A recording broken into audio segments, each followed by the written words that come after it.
بەڕێزان هەموو لایەکتان بەخێر بن. بەناوی دەستگای ڕۆشنبیری جەمال عیرفان بە گەرمی بەخێرهاتنی هەموو لایەکتان دەکەین. هەمیشە خۆشحاڵی خۆمان بەوە دەردەبڕین کە لە دیدارێکی ئاوا ڕۆشنبیری و گەرم و گوڕدا بە دیداری ئێوەی خۆشەویست شاد دەبینەوە. بێگومان ئەمڕۆ مەراسیمێکی تایبەت ساز دەکەین بۆ بڵاوکردنەوەی یەکێک لە کتێبە هەرە تایبەت و گرنگەکانی دەستگای ڕۆشنبیری جەمال عیرفان بە ناوی سەلاحەدینی ئەیوبی و پرسی کورد. ئەم کتێبە لە نووسینی زۆر بەڕێز دکتۆر مەجید ساڵح، خوێندنەوەی بۆ دەکرێت لەلایەن هاوڕێی بەڕێزمان کاک سەردار عەبدوڵڵا. پێش دەستپێکی مەراسیمەکە چەند ساتێک بە بێدەنگی دەوەستین بۆ ڕۆحی کۆچ کردووان.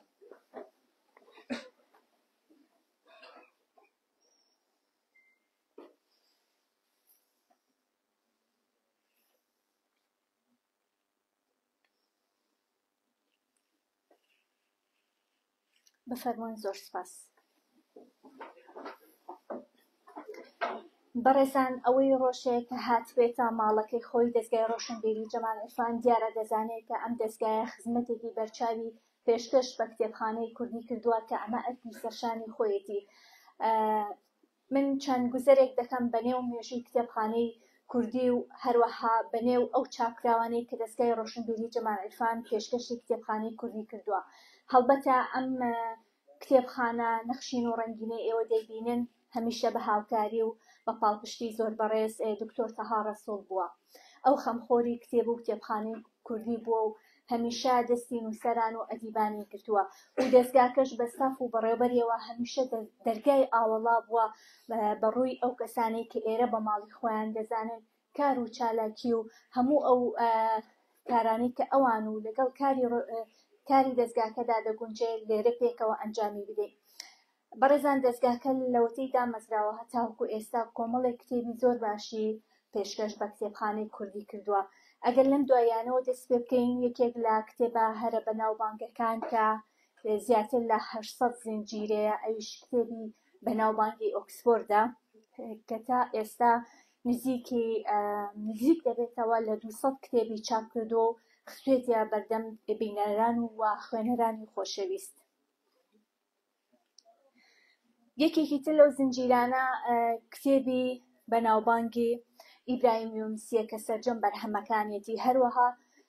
لە بواری فەلسەفەدا مێژووی کاپریسۆنی بە چاپ گەیاندووە، هەروەها مێژووی شارستانێت کە سیڤێک بەرگە، کۆبەرهەمی ئانتوان چیخۆڤ و زۆر بەرهەمی تر لە سەرجەم بوارەکانە ئەدەب و مێژوو جوگرافیا شانۆ هەمووی بەسەر کردوێتەوە. بێگومان ئەمانەش وەکو ئاماژەم پێدا هەمیشە دۆستی کتێب لە پشتمان بووە کە بەڕێز دکتۆر تەها ڕەسوڵ بووە. ئەمڕۆژ لە مەراسیمێکی وەهادا کە بڵاوکردنەوەی کتێبی مێژووی سوڵتان سەلاحەدینی ئەیوبی و پرسی کوردە. ئەم کتێبە لە نووسینی بەڕێز دکتۆر مەجید ساڵحە و خوێندنەوەی بۆ دەکرێت لەلایەن بەڕێز سەردار عەبدوڵڵا. ئەچمە لای بەڕێز دکتۆر مەجید، بفەرموو بۆ پێشکەشکردنی وتەکەت و دواتر خوێندنەوەی لەلایەن بەڕێز کاک سەردارەوە بۆ دەکرێت.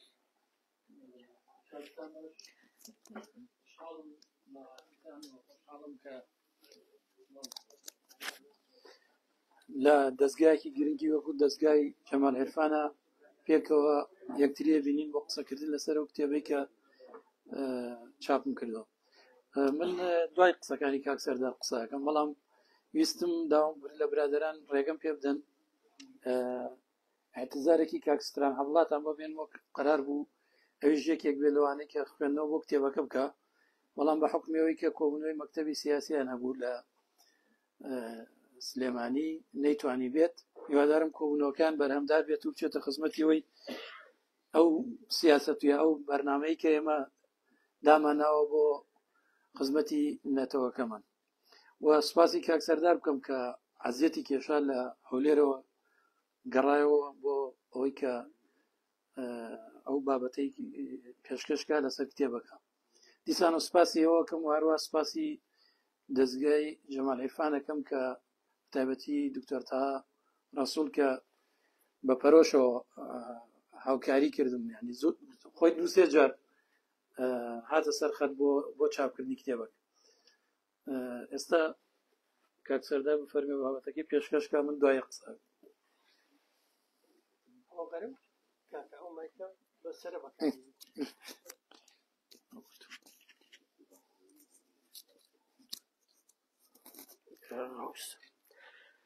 بەخێر بن سەر چاو ئەمان ئەمیتر ینی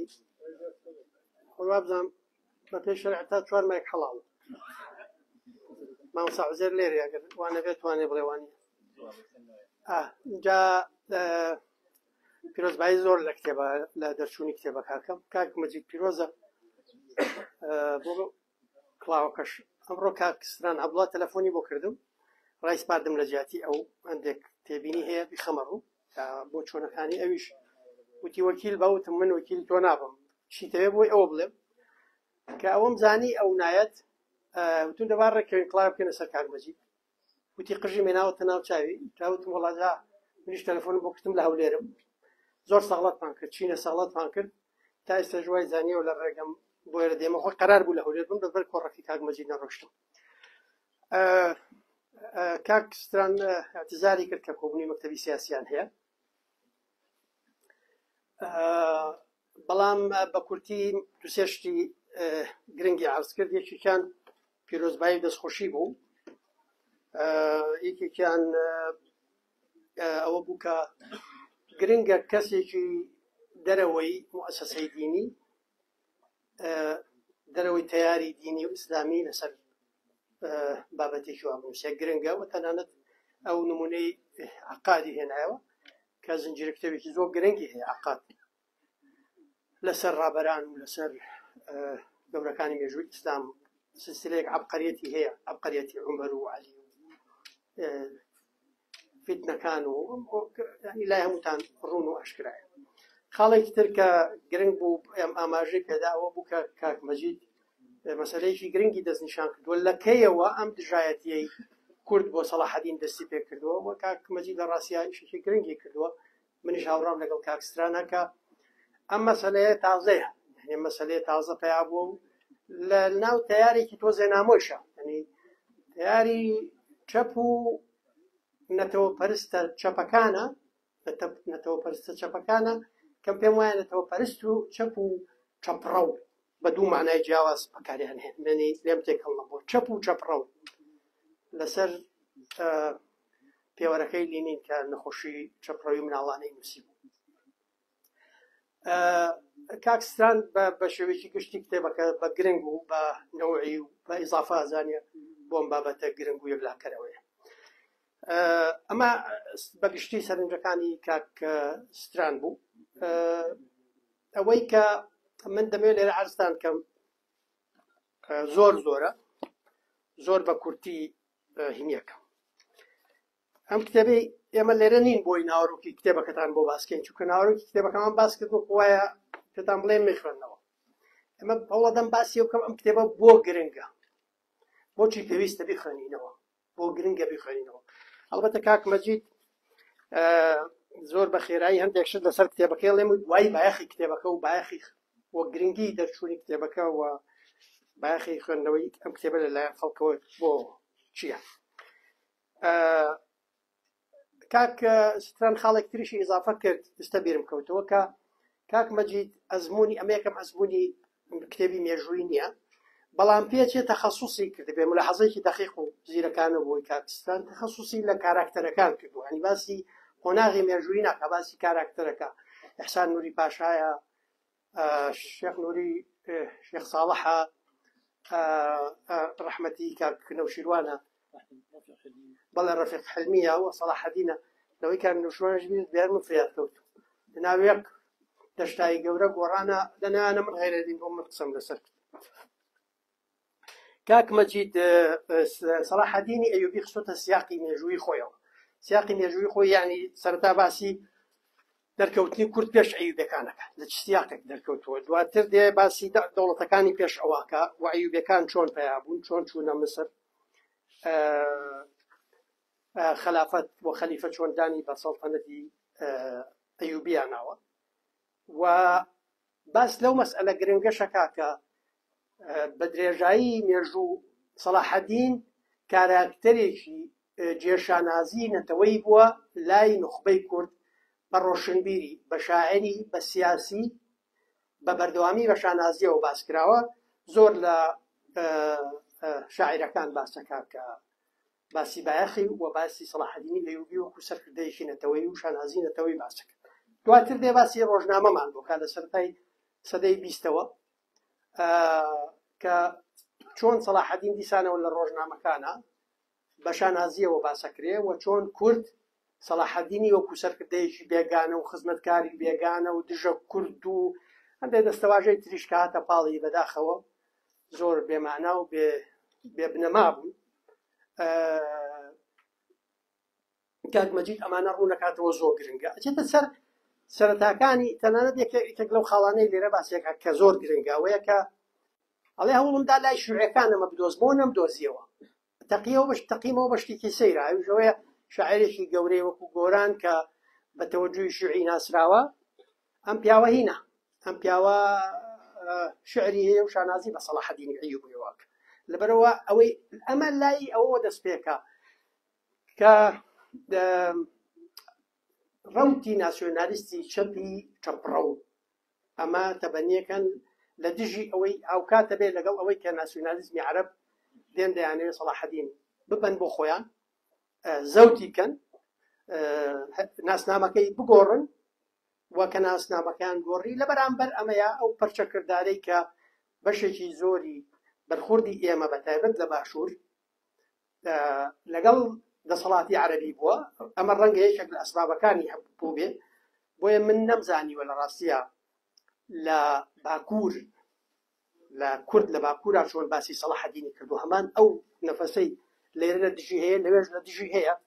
کە ڕەنگە ئەم مەسەلەی کە دەسەڵاتەکە لێرە عەرەبیە و عەرەبیەکی عەرەبی نا یعنی بەعز کە بە حساب چەپە و نزیکە لە فکری مارکسیەوە ئەویز نوعێک لە مارکسی ئیسلامی بێنێ بە حساب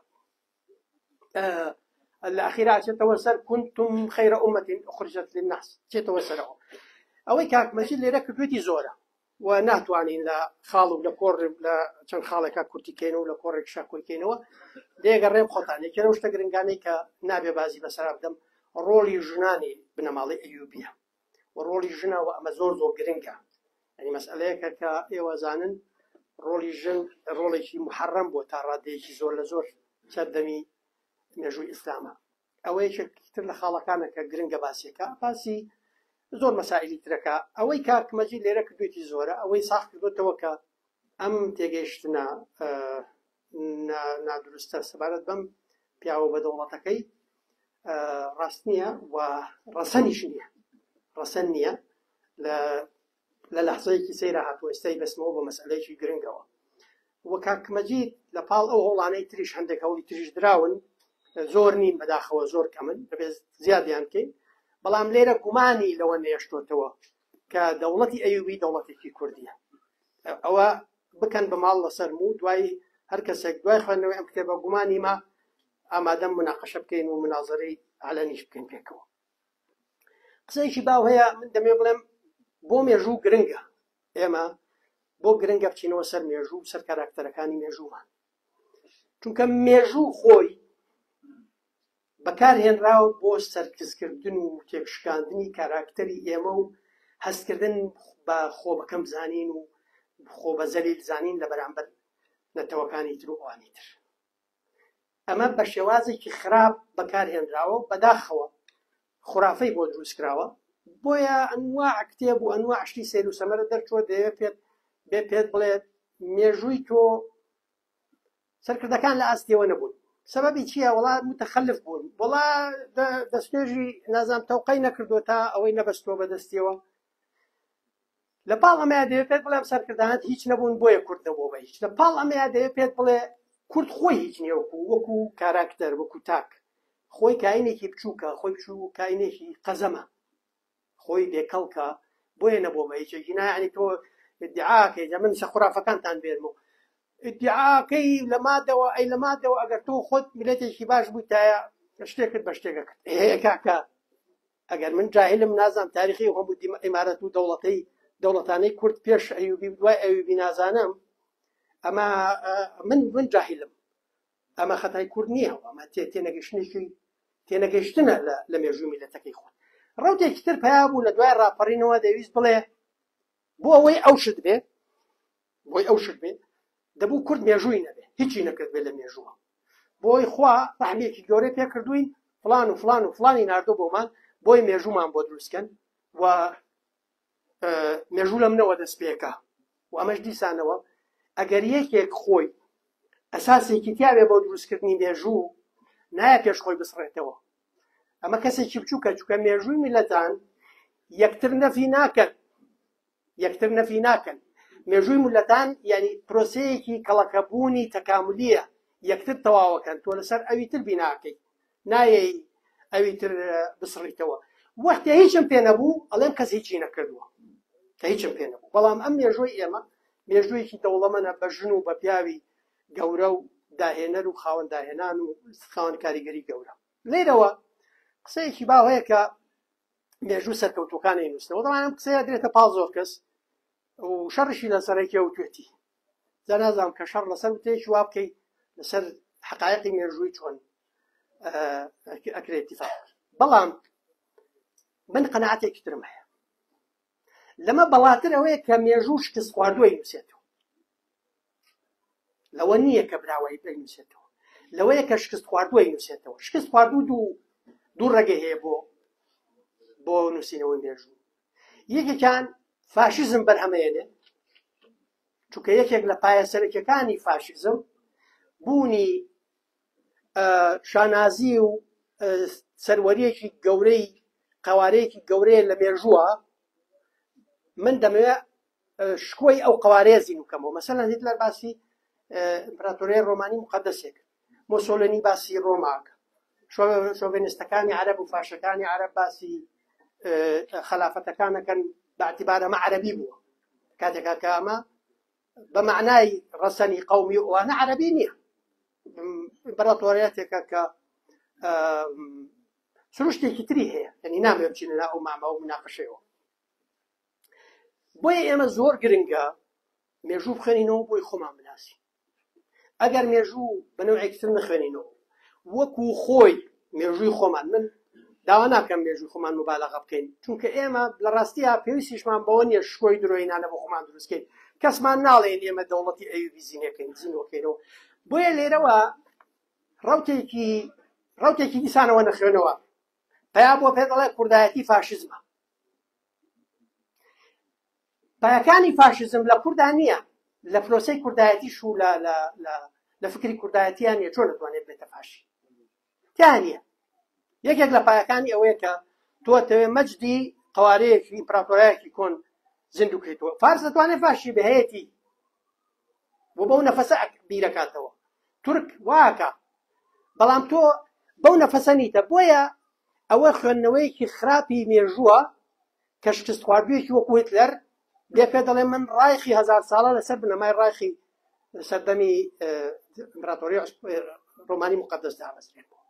مۆسۆلینی واکە و ئەمەم یعنی ئەو بەڵایە ئینتاجەکە وەک میلەت پێش ناخا میلەت دووچاری وەهم و تەوەهومەکە لە بەرامبەر هەستی خۆ بەکەم زانین هەستێکی تەوەهومی بێ بنەمایەداتی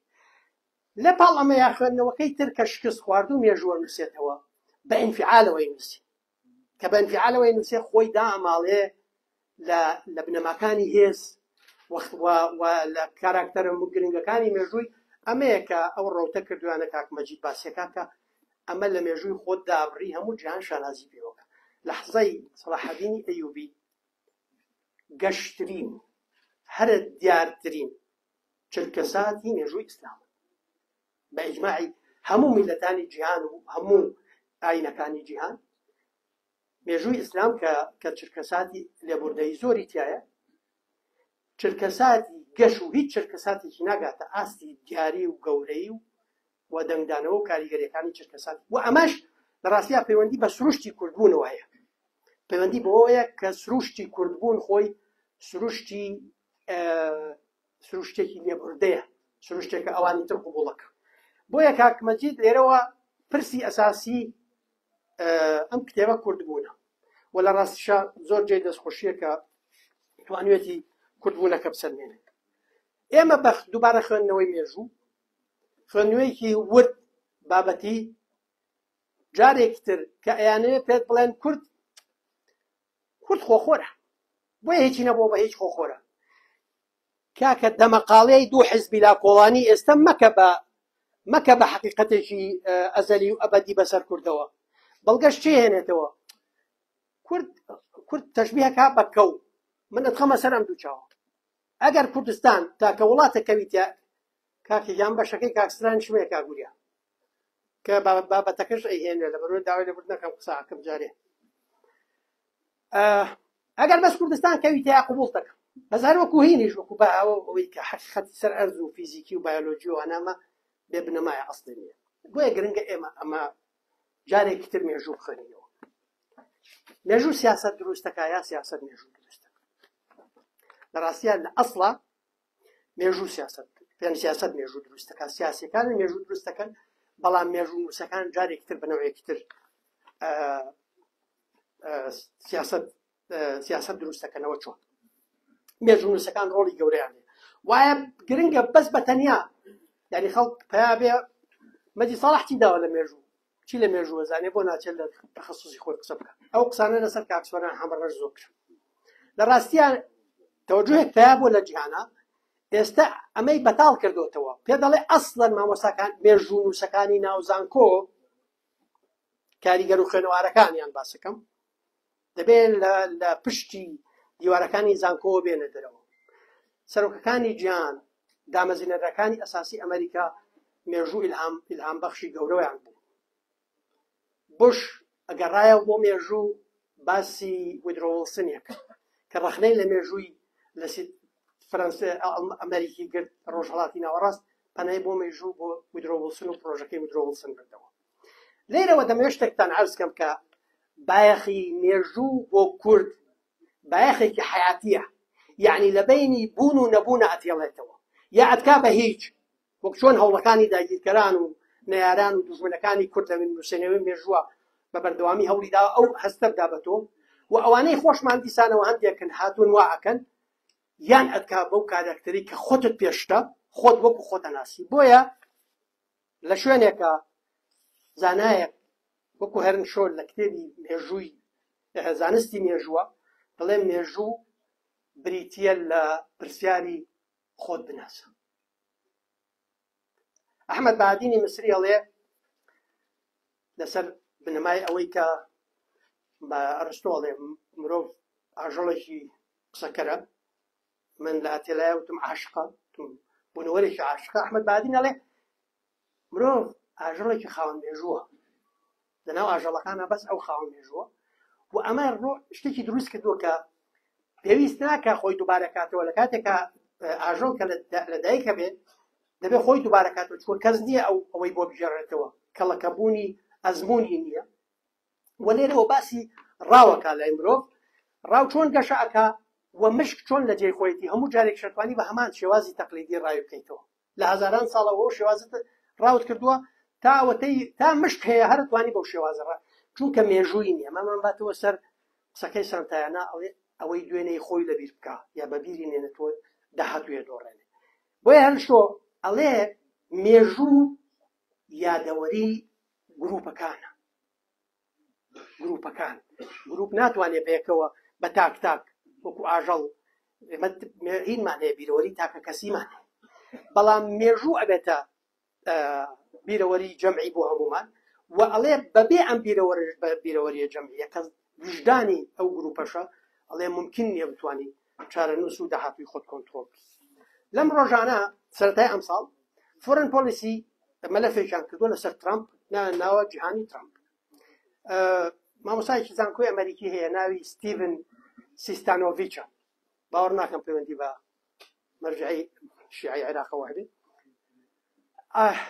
کتێبێکی نووسیوە وتارێکی نووسیوەڵێ گرنگترین پەندی مێژووی بۆ ترامپ ئەڵێ بچۆرە پەنا بۆ مێژوو بەرەوە بڕۆ سەیری ئەزمموی مامەڵەکردنی ئەمریکا لەگەڵ کێشەی بەڵقان و ئەگەر دەوێت ئیسراحەتێک بکەیت لە کێشەی ئۆکرانیا وەکوی ئەمریکایەکان خراپ لەگەڵ کێشەی بۆسنیا مامەڵەمان کرد بڕۆ لە کۆڵی کەرەوە ئەگینا دەبێت تۆ سوود لەو ئەزممونە مێژووی وەرگری بۆ ئەوەی دووبارە نەبێتەوە تۆ بێ بچیتەوە سوود لەو ئەزممونە مێژووی وەرگری مێژوونووسێکی سویسری ناوی یاکۆب بۆرکارت ئەڵێ ئێمە مێژوو بەکارهێنانی مێژوو بۆ نییە بۆ جاری داهاتوو هەڵە نەکەینەوە وریابین بۆیە تا سەر حکمتمان پێ ببەخشێ حەکیم بین کەوابێ خوێندنەوەی مێژوو بۆ نییە من تەنها جارێکتر نەکەمەوە ئەو داوەوە لەوە گەورەترە کە تەشبیهمان کرد بە مۆزوعی مشکەکە بۆی جاری داهاتوو فێرەبی ناکەویتە ئەو داوەوە ئەڵێ دەبێ حکمتێکت پێ ببەخشێ لە مامەڵەکردن لەگەڵ ئەوانەیە. یەکێک لە مفەکرە گەورەکان و مێژوونووسەکان جۆن ڕۆبەرت سیلیە بە دامەزرێنەری مێژووی ئەمپراتۆریای ئینگلیز دامەزرێنرێ و پیاوەکە کە ڕۆڵی گەورەی هەبووە کە زانستە سیاسەکان بک بە ئەکادیمی ترافی پێ بکرێت. دوو قسەی زۆر گرنگی هەیە، یەکیشان ئەڵێ مێژوو قوتابخانەی سیاسەتە، یەکێکتریان ئەڵێ تەشبیهێنەکە بە درەخت، ئەڵێ سیاسەت بەبێ مێژوو درەختێکی بێڕەگە، درەختی بێڕەگە کەوێ ناتوانێت ناژی، مێژوو بەبێ سیاسەت درەختێکی زڕ و بێبەرهەمە.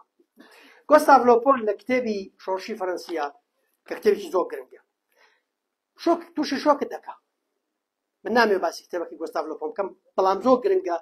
یەکێک لەو خوڕافانە بە درۆ خاتەوە کە هەمومان وەکو بەڵگەنەویستێک تێگەیشتوین کە ئەوەی کاریگەریە بۆ لاڵگیرسانی شۆڕشی فەرەنسی ڤۆڵتێر و ڕۆسۆ بوو، لەوێ بە بەڵگەی سەرمێنێ ئەمە درۆیە ئەسڵ و ئەساسی نیە. کتێبێکی تری هەیە ڕۆح سیاسە، کتێبێکی تری هەیە باسی مێژووەکە، باسی فەلسەفەی مێژووەکە. لەو کتێبە دووشی زۆر گرنگە، تەعاان تقریبەن 10 ساڵێک بەر لە جەنگی دووەمی جیهان نووسراوە ئەو کتێبە. لەو کتێبەیە پێشبینی ئەڵگیسانی جەنگی دووەمی جیهانیەکە و دوای ئەوە پێشبینیەوە کە ئەمریکا وەکو هێزێکی هەڵچووی تازە ئەبێتە زلهێزی هەرە گەورەی جیهان. بۆیە لێرەوەیە کە زۆر پێویستیان بە مێژوونووسەکان هەیە. پیاوێک هەیە ناوی ریچارد، زۆر گرنگە ئەمە باسەکەم کۆتایی بە باسەکەم. ریچارد نیوشتات ڕاوێژکاری چەند سەرۆکێکی ئەمریکا بووە، لە ترومانەوە تاگاتە کەنەدی تاگاتە لیندون جۆنسن و تاگاتە کلنتون. ئەم پیاوە کتێبێکی هەیە، لەو کتێبە باسی بڕیاردان لە کاتی دروستە، لە کاتی خۆیە.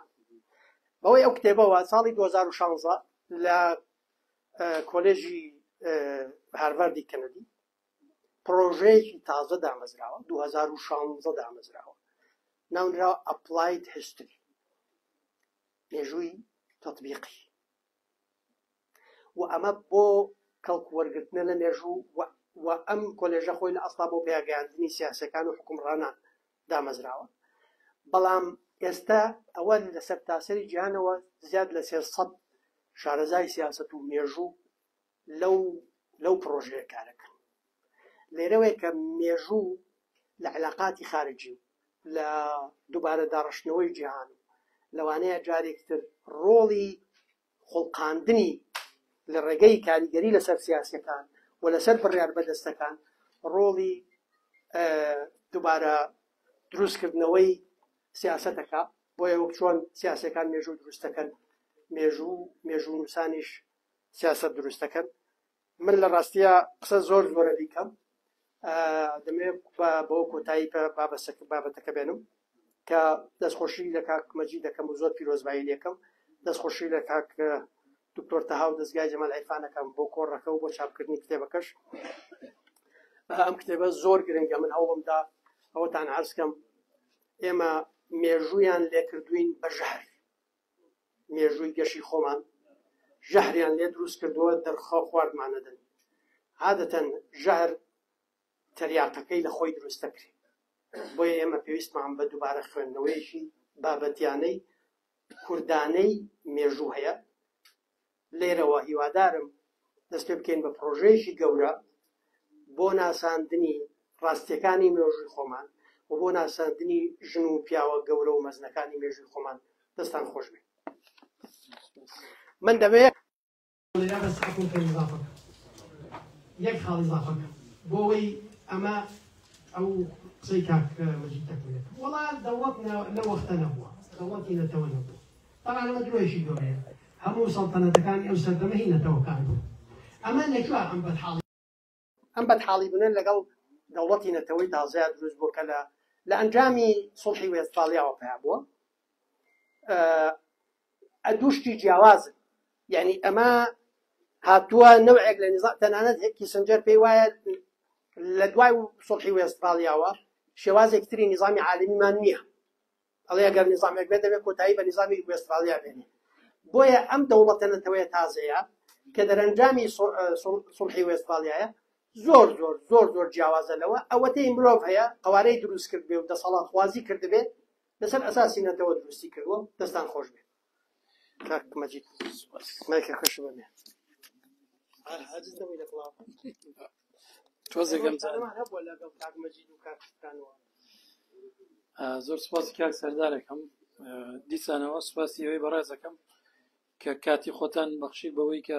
گوێ لە ئێمە بگرن من زۆر کاک سەردار بەشی زۆری قسەکانی کردووم کورتیەکەمەوە تەنها ئەوەیە کە ئێمە ملەتێکین داگیر و دابەشکراوین ئەم کەلیمە ئەوەندە وتراوە تۆ خەریکە ئاسانە بێتەوە لەسەر زمان بەڵام نازانی کاریگەریەکانی ئەم داگیر و دابەشکردنە چییە یەکێک لە کاریگەریە گەورەکانی ئەوەیە کە ئێمەی بەردەوام بە ملەتێکی وەکو کاک سەردار باسی کرد بچووک هیچ لەبارە نەبوو ملەتێکی دواکەوتوو کە بەردەوام هیچی نەبووە وابێ خزمەتکاری ملەتانی تر بێت و ئەمە ئەوەندە وتراوەتەوە لەلایەن داگیرکەرەکانمانەوە بۆتە ئەمرێکی واقع لای خۆمان تەنانەت من کە ئەو کتێبە مێژویانەی خۆمانە خوێنمەوە زۆر جار بەزەیم بە خۆمانە دێتەوە کە دێین ئەو کاریگەری ئەو تێرمە لەسەر ئێمە زاڵە کە فعلەن ئێمە ملەتێکی بچووکین بۆی وەختێک کە دێت باسی شۆڕشی شێخ مەحموودەکە وەکو بەشێک لە شۆڕشی 20 باسیەکە وەختێک باسی کرێکاری کوردستان باسەکە وەکو بەشێک لە کرێکاری عێراق باسیەکە ئەمە مێژونووسی ئێمە زۆر جار لەژێر ئەو کاریگەریە داگیر و دابەشکراوەی کە مێشکی داگیر کراوە مێژووە نووسێتەوە خۆی بە بچووکە زانێت تەنانەت محەممەد ئەمین زەکیبەک لە شوێنێکە قسەیەکی زۆر جوان باسەکە باسیەوە کە ئێمە پێویست ناکە مێژوو بۆ خۆمان هەڵبەستین بگەڕێرەوە بۆ تاریخ بگەڕێرەوە بۆ کتێبە مێژوویەکان ئەوانەی کە دایان ساڵە نووسراون دەرت بۆ دەرەکەوێت کە تۆ چۆن ملەتێکی گەورە بوویتە پێویست بە دزینی مێژووی خەڵکی تر نییە تو خۆت مێژوویەکی گەورەت هەیە بەڵام وەرە بەس دەریکە و چاپیکە وەک ملەتەکەت لەو قەیرانە ڕزگارکە کە ئەو بێ مێژوویە ئەو زۆر بچووکە و مێژوو خزمەتکاری ملەتانی تر بووە هەدەفی من لە نووسینی ئەم کتێبە یەکەم هەدەفم ئەوەیە کە بەگژی ئەو بۆ چوونا بچمەوە کە دایمەن مێژووی بچووکی ئێمە نووسنەوە مێژووی بچووکی ئێمە بە معنایەوەی کە دێت باسی ململانێ بچووکەکانی شێخ مەحموودەکە هەڵەکانی شێخ مەحموود هەڵە بچووکەکانی شێخ مەحموودەکە هەڵە بچووکانی بارزانیەکە هەڵە بچووکانی هەموو سەرکردەکانی ئێمەکات ناچێت باسی کارە گەورەکانی ئەو سەرکردانە بکات کە پێڵێن مێژووی گەورە دێت باسی کۆشکەکانەکات ژنەکانی کۆشکەکان چی لێ کردو چی لێ کردو چی بەسەراتووە ناچێت باسی عەزەمەتی ئەو مێژوو ئەو سەرکردانەی ئێمە بکە بۆیە داگیرکەرانی ئێمە ئەوان لە ئێمە مێژوو ئێمەیان زۆر باشتر خوێندوێتەوە کاتێک هاتوون دێن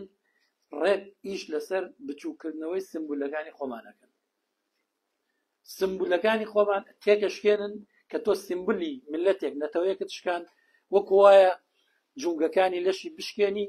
ببێتە لەشێکی داهێزراوی کەوتوو بڕۆ سەری کتێبەکانی داگیرکەرەکان بخۆنەوە بڕۆ ئەو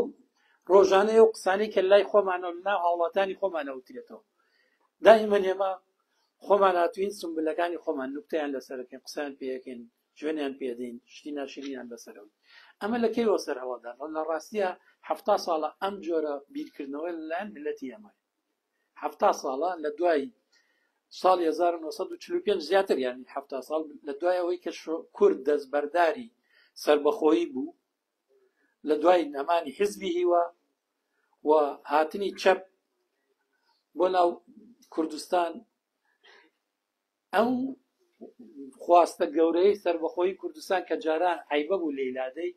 دوای 1945 زۆر ئاسایی بوو هاتن لە ناو ئێمە ئەو تێربانەیان چند کە ئێمە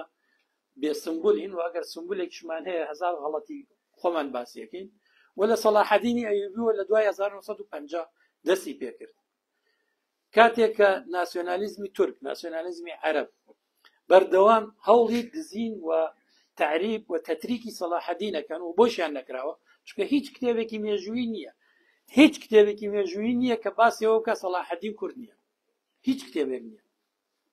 تەنانەت ئەوانەی لە سەردەمی خۆی و دوای خۆی و هەتاکو پەنجاکانیش کتێبی مێژووی نییە نادۆزیتەوە باسیەوە کە سەلاحەدین کورد نییە بەڵام لە دوایەوەی ناسیۆنالیزمی عەرەبی دروستە بێت ناسیۆنالیزمی تورکی دروستە بێت دێن چیەکەن هەوڵی دزینی سمبولەکانی ملەتانی ترەکەن و پێتەڵێن ئەمە هی منە هی تۆ نییە و ئێمەش لەبەرەوەی ئەم هەموو کاریگەریەمان لەسەر یەکسەر باوەڕ ڕەکەین ئەڵێ قسەکانیەوە ڕاستەوە ئێمە سەلاحەدین هیچی بۆ کورد نەکردو کەواتە بۆچی ئێمە سەلاحەدین بە ڕەمزی خۆمان بزانین بە سمبولی خۆمان بزانین بۆیە لە پەنجاکانەوە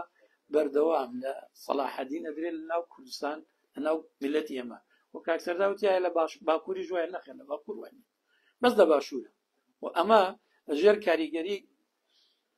کۆمەڵی خەڵکەیە کە من لە کتێبەکان ڕوونم کردوتەوە هیوادارم بچنە سەری لەوێ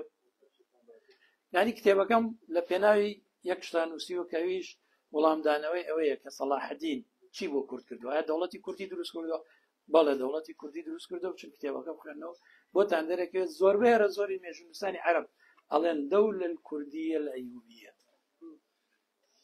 زۆربەی هەرە زۆری ئەوە ئەڵێن مینۆریسکی باسیەوەکە لە 12 قائیدی سەلاحەدین بەردەوام هەشتی کورد بووە و ئەو باقەکەی ئەو مەمالیکە بوون کە سەلاحەدین بە پارەی خۆی کڕیونی ینی کڕیونی یعنی بە معنایەوە چارەنووسی ژیانی لە دەستی ئەمایە کەواتە دەوڵەتی سەلاحەدین دەوڵەتێکی کوردیەوە من ئەوە پرسیارێکی بەدیهیە بەڵام چی بۆ کورد کردووە لە ڕاستیە کە ئەچیتە مێژووە ئەمقی مێژووە بەتایبەتی ئەوانەی کە لە دیدێکی تەحلیلی مێژوویان نووسیوە بۆ دەرەکەوێت کە بەڵێ سەلاحەدین زۆر شتی بۆ کورد کردووە یەک شتان بۆ گەڕمەوە دوو شتان بۆ گەڕمەوە لەسەر ئەو شاری ڕۆحایی کە ئێستا ئۆجەلان لەوێ لەدایک بووە و ئەمڕۆ ئەردۆغانە چێ بۆوێ ئەو شاری ڕۆحا هەتاکو ساڵی 550 هیجری کوردی زۆر زۆر بەدەگمەن لێ بووە بەڵام لە دوای سەلاحەدینی ئەیوبی ئەمە مێژوونووسەکانی عەرەبە ئەلعەینی هەڵێ لە دوای هاتنی سەلاحەدینی ئەیوبی پارێزگای ڕۆحا هەمووی بوو بە کورد لە ناکاو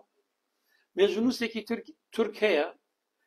ناوی فاروق سۆمەرە کتێبێکی هەیە لەسەر مێژووی تورک باسیەوە کاکە ئێمە تازە هاتوینەتە مانتەقە ئینکار ناکرێت بەڵام باسیەوە کە سەلاحەدین شەئنێکی گەورەی بۆ کورد پەیدا کرد وای کردە کە بەشی هەرە زۆری کوردەکانی جنوبی ئەو ناوی ناوە ئەنازۆڵ لە ئەنازۆڵ زۆربەی هەرە زۆری شارەکان بوون لە شاری کوردی لە سەردەمی سەلاحەدینە ئەوە بەدەر لەوەی من خۆم ڕۆشتم بۆ مسر بە دوای ئەو بۆچوونە کە بە حەزاران کورد ماونەتەوە لێ لە قەبی ئەلکوردیان بۆ خۆیان دانەوە وەم 2 ساڵ لە لوبنان بووم دانەدانە بە دوای ئەو عایدانە چونکە کوردیان بۆ خۆیان دانەوە هەمویان لە پێناوی نەفەوتانی نەتەوەکەیان وەکو کوردێک لە تەڵ سەلاحەدین هاتوون لە پێناوی کە بڵێن ئێمە کوردین ئەو لە قەبەیان بۆ خۆیان هەڵبژاردەوە بەڵام لەبەرەوە کورد بە قەبیلە نەڕۆیشتن لەگەڵ سەلاحەدینە بۆ مسر بۆ سوودان بۆ یەمەن بۆ لوبنان بۆ فەڵەستین بۆیە کوردەکان لەوێت توانەوە زمانەکەیان لەبیر کرد بەڵام لە قەبی کوردیەکە بڕۆ ئێستا بچۆ بە هەزاران عایلە ناوی لە قەبی کوردی نامەوێت قسە لەسەرەوە بکەم بەڵام ئێمە گەرمانەوێت بە شێوازێکی مێژووی گەورەی خۆمان بنووسینەوە پێویستە لە سمبولەکانمانە دەست پێ بکەین و سەلاحەدین یەکێکە لەو سمبولە گەورانەی کە ئێمە زوڵمێکی زۆر زۆر گەورەمان لێ کردووە و مێژوونووسانی ئەمەش زۆر زۆر زوڵمی گەورەیان لێ کردووە ئێستا لە ڕێگەی تەکنۆلۆژیاوە زۆر زۆر ئاسانە گەڕان بە دوای سەرچاوان کە بۆت ئەسەلمێنێ سەلاحەدین چۆن کوردایەتی کرد یەکێک لە مێژوونووسە گەورەکان ستانلی بۆ لە یەک کتێبێکی لەسەر سەلاحەدین نووسیوە یەک قسەی زۆر زۆر مهمەیە حەزم کرد بۆتان باس بکەم ئەوش دەڵێ سەلاحەدین عەزەمەتەکەی لەوە بوو کە کوردێک بوو لە سەردەمی تورکە بگەڕێنەوە بە کورکانە کوردیان فی زەمەنە الأتراک چونکە سەلجوقیەکان کەم نەبوو سەلجوقیەکان هەموو جیهانی ئیسلامیان داگیر کردبوو بەڵام سەلاحەدین هات ئەم سەلجوقیانەی هەموو ڕووخاند و هەموویانی کرد بە خزمەتکاری خۆی و دەوڵەت کورد شەئنێکی گەورەی بۆ کورد پەیدا کرد کوردی تر شانازی بە خۆیەوە کرد کە سەلاحەدین هات بۆیە هەرچی عالمی کوردە هەرچی قائیدی گەورەی کوردە ڕۆشتن بۆ لای سەلاحەدین خۆبەخشانە ڕۆیشتن و بەشێک لە سوپاکانی سەلاحەدین لەو کوردانە بوون کە شانازیان بە کوردبوونەکەی سەلاحەدینەوە کرد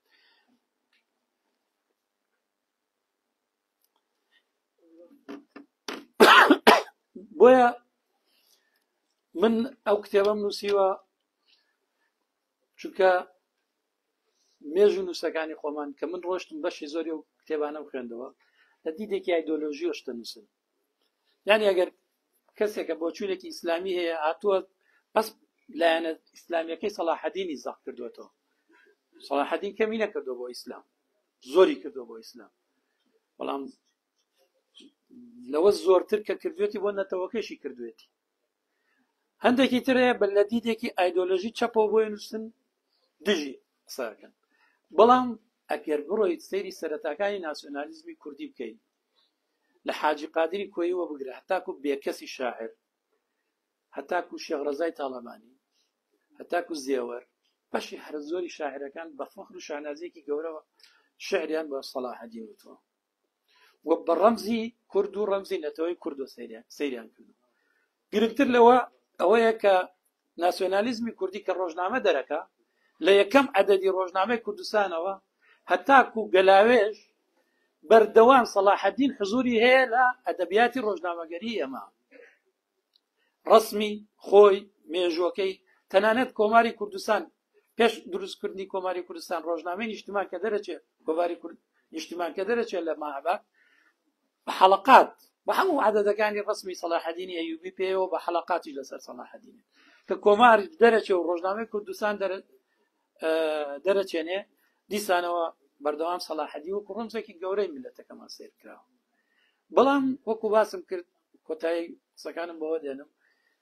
کە ناسیۆنالیزمی عەرەبی تەبەنی سەلاحەدینەکە عەبدولناسر فیلمی لەسەر دروستەکە و سەدام هەیئەی ئیعادەت کتابەت تاریخ دروستەکەەوە وەکو بەتەڵ العەرەبی سەیریەکە لێرەوە دیسانەوە کورد دێت کۆڵی لەو مێژووی خۆیەکەوە ئەو سەلاحەدین فڕێدادە دەرەوەی مێژووی خۆی بەڵام ئەگەر بڕۆیتەوە بۆ مێژوو جێشەکەی سەلاحەدین بە دەگمەن عەرەبی تیا بووە بە دەگمەن بگرە بەردەوام لە پشتەوە ئەوەی لە سەلاحەدینی داوە عەرەب بوو و ئەوەی لە سەلاحەدینی داوە وە کتێبەکە بە سەرچاوە باشم کە فەڵەستینی بوو نەبناس بەردەوام جاسوسیان لەسەر سەلاحەدین و لەشکرەکەی کردووە تەقریریان داوە ئەوەندە جوندی لە فڵان شوێن هەیە ئەوەندە نازام چییە چەککانیان بەم شێوەیە وە کاتێک سەلاحەدین لە یەک شەڕاتێکشکێ شەڕی ڕەملەیە عەرەبەکانە کەونە دووی لەشکرەکەیەوە ڕاوڕوتیانەکەنەوە ئەسیریانەکەن و ئەیەندەنە دەستی ئالی خاچەوە و سەلاحەدین یەکەم کەسە کە جوولەکە ئەباتەوە ناو قودس چکە سەلاحەدین کەسێک بووە یعنی بێوێنەیە لە مێژووی ئیسلامە بۆ مەسائلی تەعاملکردن لەگەڵ دیانەکانی ترە سەلاحەدین هەرچی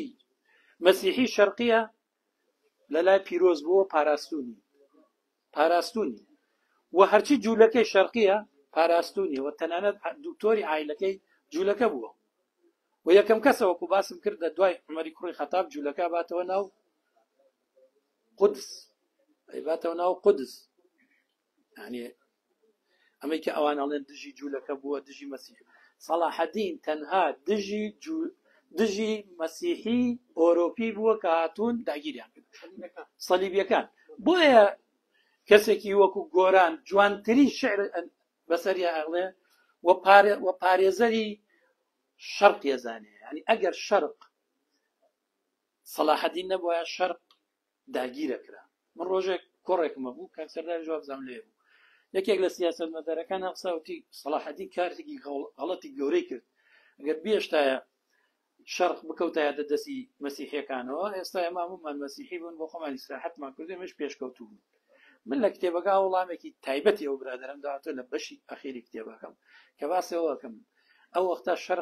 شەرق و غەرب ئەرز و ئاسمان فەرقی بوو. غەرب لەو پەڕی دواکەوتوو بوو، دواکەوتنا بوو. سوپاکەی سەلاحەدی 100 قائیدی هەبووە، 100 قائیدی گەورەی هەبووە لە ناو سوپاکە. لەم 100 قائیدە یەکێکیان نەخوێنەوار نەبوون، بەڵکو زۆربیان شعریان نووسیوە. بەڵام سوپای ئەهلی خاج، سوپای سەلیبی یەک خوێنەواریان هەیە. ئەو قسەی من نییە، قسەی ستانلی باسیەکەم. یەک قائیدیان هەبوو خوێنەواری هەبوو، خوێنەواریەکەیشی چیە؟ لاتینی بوو. بۆیە ئەبینی سەلاحەدین کاتێک ڕێگریەکە لە سەلیبی ڕێگریەکە لە کۆیلەکردنی ڕۆژهەڵات، چکە و کاتە ئەوروپا لەو پەڕی دواکەوتویا بوو. و دوای شەڕی سەلیبیە کە ئەوروپا وردە بەرخورد لەگەڵ ئەم حەزارەتە ئەم شارستانێتە گەورەی ئیسلاماکەن و بەشێک لەم شارستانێتە ئەبەن بۆ خوان و ئەوان پێشەکەون و ئێمەش لە ئەنجامی فتوای هەندێک لە مەلاکانی لای خۆمان وردە بەرە دواچین گەینە بەم ڕۆژەی کە ئێستا بەم شێوازە بیرەکەینەوە. سوپاسانەکەم، هیوادارم کتێبەکە بخوێننەوە چکە زۆر قسە هەیە ئەبێ لەوێ وەڵامی بدرێتەوە، من ناتوانم لێرە بڵێم. زۆر سوپاسان. زۆر سپاس بۆ هەرێکە لە بەڕێزان دکتۆر نەجیب و سەردار عەبدوڵڵا پیرۆزبایی خۆمان ئاڕاستی هەمولایەتدانەکەین بە بۆنی دەرچوونی ئەم کتێبە تازەی دەستگای ڕۆشنبیری جەمالەتان و کەوتە بەزیدی ئێوەی بەڕێز. بەڕێزان ئێمە لەماوەیەکی زۆر کورتدا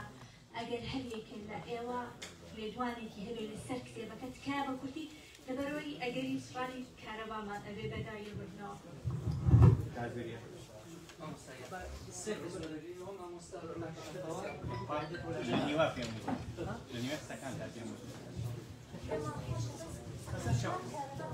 سوال دەستخۆشیەکەم بەڕاستی هەستەکەم ئەم خوێندنەوەی سەردار و هەروە ئەم نووسینەی گورمەچی تەحەولێ خاڵێکی بەرچەرخانە بێ ئینشاءڵڵا لە خوێندنەوە و لەبانیمان بۆ نوێژوە گەورەیەکەوە. حەزەکەم دوو خاڵ بە کورتی ئاماژە پێ بکەم. دکتۆر جەمال نەبەز خۆی کە چۆتە ئەڵمانیا داوایەکی لێبوردنی نووسیە نازانم ئیمتانیان ناوێ بەداخەوە من پێشەوەی بچمە ئەڵمانیا سەلاحەدین نەناسی. لەوە پێش زۆر بە هەڵە و پێوە گەورەن مەزنە تێگەشتبووین. ئێستا بۆم دەرکەوت کە سەلاحەدین چ ڕەمزێکی جیهانیە. لە ساڵی 2000 ڕۆژنامەی نۆرک تایمز لە یەکی ساڵی 2000 باسی کۆمەڵێکاری جیهانەکە سەلاحەدین یەکەم پیاوە لەسەر ئاستی جیهان لە عەدالەتیە، لە لێکۆڵینە، لە دەوڵەمەندیە، لە ئازایەتیە. ئەو شەخسیەتە گەورەیە. اینجا ئەو کاکسەدار شێخ مەحموود من ئەخساسەکەم مێژووی کوردە لە عێراقا. شێخ مەحموود سێ نامەی نووسیوە بۆ ئینگلیز، سێ نامە داوای لێکا بیخەنە ضمنی قائمەی شعوبی متحررە هەبەم لەفزە، بەڵام بەداخۆ ئێمە وتمان تەوقیع لەگەڵ ئینگلیزان نەکردو. ئەم چەپگەرایە کە باستان کرد لە شتەکانە کە هاتە عێراقەوە گەورە ڕاستە، ڕۆشنبیەتی دروست کرد، ڕاستە دژایەتی زوڵمی لە تاکی کووردا دروست کرد، بەڵام دوو هەڵەی گەورەی پێشکەش بە میلەتی ئێمە کرد کە ئێستش بەدەستیوە ناوە. یەکەمیان دژایەتیکردنی دین کە ئەفیون و لە ناوبەری گەلانە، دووهەم ئەو دیسپلینە حیزبەی کە هێنا لەگەڵ مەلا مستەفا باڵی مەکتەب سیاسی جیابوویەوە ئێستش بەدەستیوە ئەناڵێنی. ئێستش ئەو ژیانەیە زۆری زەردوستەوت بەرهەمی ئەو سەقافەیە بوو کە ئەو چەپگەرایە لەو سەردەما بەدەمیێنە. زۆر دەستخۆشیتان لێکم سوپاس بۆ ئەم بنکە گەورەیە کە ئەم شتە جوانەی ڕێخست. هیوادارم ئەمە خاڵێکی وەرچەرخان بێت لە گۆڕانکاری لەگەڵ نەزەی ئێمە بۆ پیاوە مەزنەوە. زۆر دەسپاس. بەس تاوانتی کاتم بەڕێزان لەبەرەوەی توانین لە پەخشەکە بیگوازینەوە و کارەبان دەستان خۆش سوپاس بۆ دەرفەتەکانی زۆر پیرۆزە کتێبەکە. باسەکەی دوو تێبینی خێرامەیەکییان ئەوەی کە ویلیەم فۆکنەر لە یەکێ لە ڕۆمانەکانی ئەڵێ ڕابردووە هیچ نەمردووە، ئەوەی کە بەسەرە چێکۆ لەوێ ئەوە ڕابردوو نییە. بەداخەوە لای ئێمەی کورد هەمیشە ڕابردوێ و تێپەڕێ و کۆن بۆ ناچینەوە سەرێکی ناکەسایەتێکی گەورەی و سەلاحەدین بۆ ئێمە وەکو مەدرسەیەکی گەورەوە یا وەکو ڕێبازێکی گەورە هەم لە منژی خۆمانە کارمان لەسەر کردە لە ڕاستی هەمووکو ئیسلامی سیاسی سوودمان لەوەرگرتە. چونکە ئەگەر سیرکەین وەکو مێژووی خۆمان تورکەکان یەکێ لە شانازە گەورەکانیان مەسەلەن بە عوسمانیەکانەوەی کەن فارسەکان بە قاجەریەکانەوە فاتمیەکان ئیسماعیلیەکان هەموو ئەوانە شانازی گەوریان لەگەڵ دینەکەیە دین وەکو لایەنێکی وەبەرێنان سەیرەکەن بۆەوەی کە بیکەن بە کەرەستەیە بۆ بەرەوبردننی خۆیان سەیرەکەی هەمویان شانازی گەوریان جگە لە ئیسلام بوونەکەیان دەوڵەتەکەیان هێماکرا ئەیوبیەکان بکەین بە بناغی مێژووی خۆمانەکاری زۆر گەورە و جدی لەسەر بکەین واکرا مێژووی خۆمان لە مێژووی سەلاحەدینەوە دەست پێ بکەین ئەگەر واز لە هەموو ڕابردووش بێنی چکە ئێمە ناوچەکەمان بە کۆمەڵی دەوڵەتی دینی دەورە دراوە کە لە ڕاستی ئەوانە میشێمە قڕەکەن لە ناومانە بن بە ناوی دینەوە لە ناومانە بن ئێمە ئاکرا کەسایەتی بوو سەلاحەدین کە لە قۆناغی لە قۆناغە مێژوویەکانە دینی ئیسلام لە ناوچوو ڕزگارەکە لە ڕاستیە لەو قۆناغەیە عەباسیەکان لەو پەڕی گەندەڵیان نابووە و مەسەلەی نەمانی فاتمیەکان و هەمووانە سەلاحەدین ڕزگارکەری ئەمەیە ئێمە بۆ شانازی بە سەلاحەدینەوە نەکەین کە جگەر لە ناوبانەکەی سەلاحەدین لە میسڵ گرنگێکی زۆر بە خوێندنەوەیە گرنگێکی زۆر نەمانی ڕەگەزیەدا تەنانەت هونەری پەلارسازی لە سەردەمی سەلاحەدینە هونەرێکی زۆر باڵا بووە ئەو قەڵاوشورانی کە ئێستا لە میسڵ هەم بەشێکی گەورەیان جێدەستی وەساکانی کوردی پێوە دیارەکە لێرەوە ڕۆشتون و لێ کاریان کردووە ئەمە قسەی من نییە قسەی ئیبن خەلەکانە بن ئەسیرە ینی هەموو ئەو زانا گەورانەیە کە واری مێژووە کاریان لەسەر ئەفزاتە کردووە و بەداخەوە ئیسلامی سیاسیە مەشکلەیە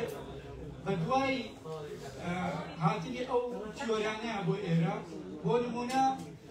سید قوتب هێنەیەکا بە مەدرسە لای ئێمە حەسەن بە نایێنێ ئەی بۆ ناگەڕێنەوە بۆ سەلاحەدین نەزانم سەلاحەدین تیۆرە نییە سید قوتب تیۆرەیە بەڵام خۆکرا ئیسلامی وەرگری لێمەکاری لەسەر پێکە ئیسلامێکی سیاسیانی کوردیانە بێکە مێژۆکەی بگەڕێتەوە بۆ سەردەمی سەلاحەدین ئەوە دوو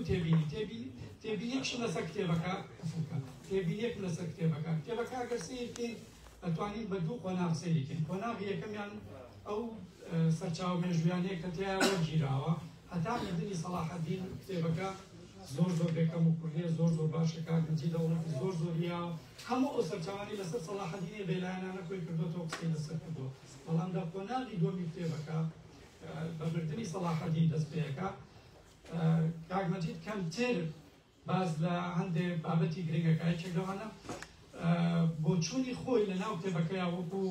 توێژەرێک زۆر بەکەمیە بینینە تا کۆتایی و هەندێک بابەتی تیاە کە پێویستی ناکرد ئەوەنە لەسەری بۆستێ بۆ نمونە مەسەلەی ناسیۆنالیزم و نەتەوە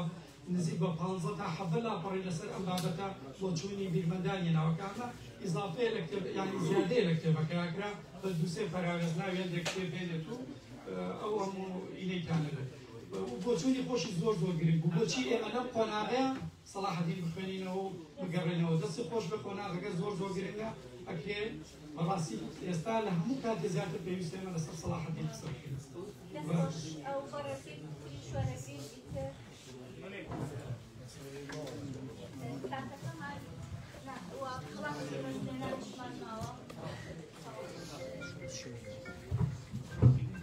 دەستی هەموو لایەن خۆش بێت ئەڵبەت حەزمان کرد زیاتر بۆ چوونەکانی ئەوەی بەڕێز وەرگرتین بەڵام بێت قابندی کاتێکەشبی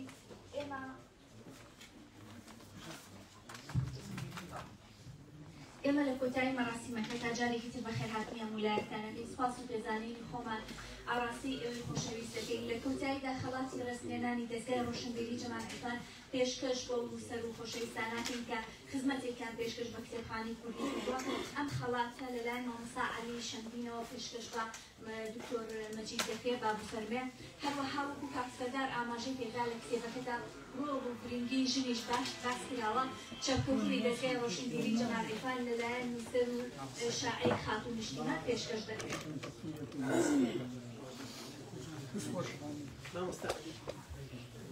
مەڵێکێتەوە بۆی عەفوکە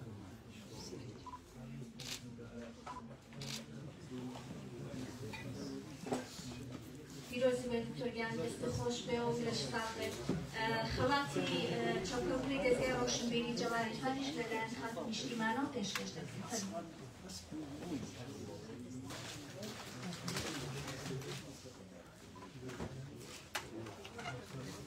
جارێک تر سپاس بۆ هەموو لایەکان سپاس بۆ ئامادەبوونتان کاتێکی خۆش بێت.